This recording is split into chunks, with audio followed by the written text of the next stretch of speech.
The number one thing that people think about the show is that you have people there with you, and there is nobody there with you, and you can't even make them come there when you need them or you want somebody there. Like, it's not going to happen until they can eventually get to you.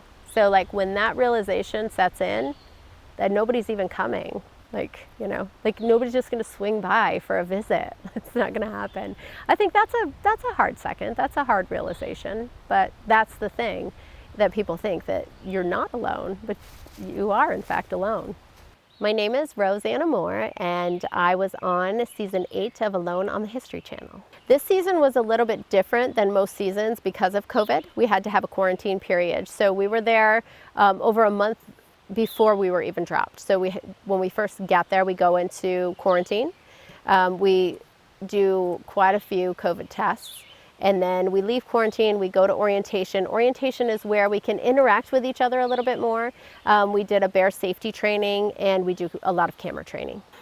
The trainings are really just basic operation of the camera, and just reiterating that we need footage all the time to make sure that we're filming from different angles, and teaching us those different angles and how to coordinate the cameras to match up, so because they have a lot of footage that they have to try to put together. I think we only had maybe about 3 weeks. It was just a couple of weeks before we actually had to leave. So it was, you've made the show, now get all of your 10 items around and you're leaving very, very soon. It seemed like no time at all. It was so fast. My 10 items, let me count. So I had a sleeping bag, I had a ferro rod, my bow, fishing line and hooks, snare wire, paracord, a pot, multi-tool, axe and a saw.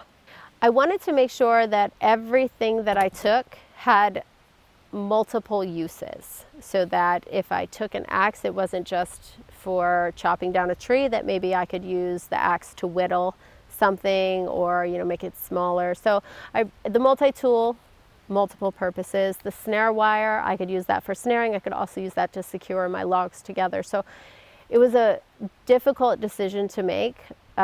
Especially choosing a multi-tool. It has a very small knife, and I really am used to just having a big knife with me, and I had to forgo that in order to take the multi-tool.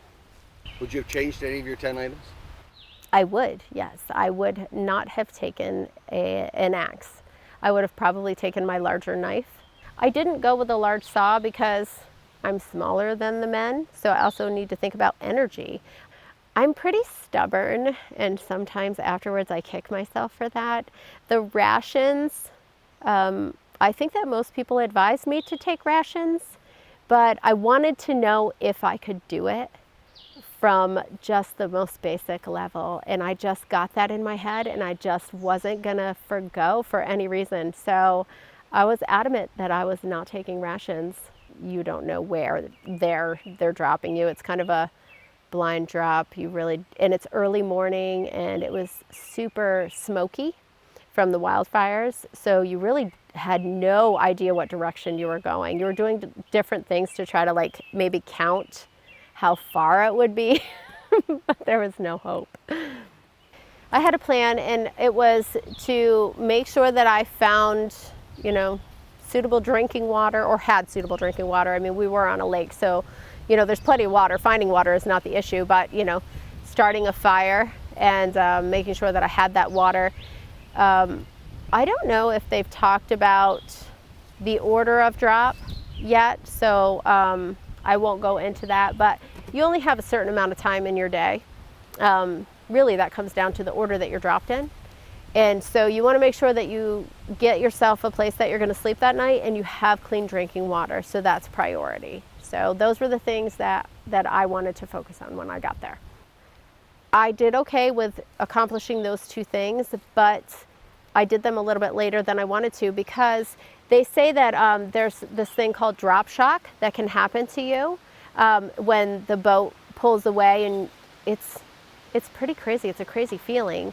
But it wasn't drop shock for me. It was excitement, like a little kid. Like I wanted to go explore and see everything I could see.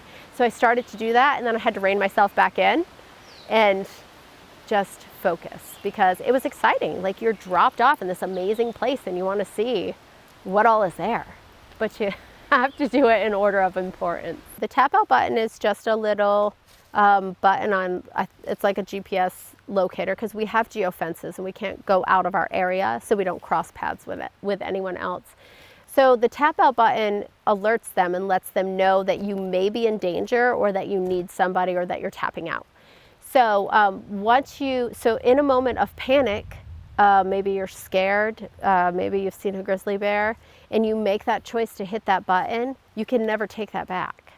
So even if you calm down in the couple of hours that you're out there, that it may take for them, it could even be longer. The waves on the lake were very, very bad. So once they finally get to you, if the bear never hurt you and is gone, it's too late. You've tapped out. So you have to really be very careful in your decision making out there.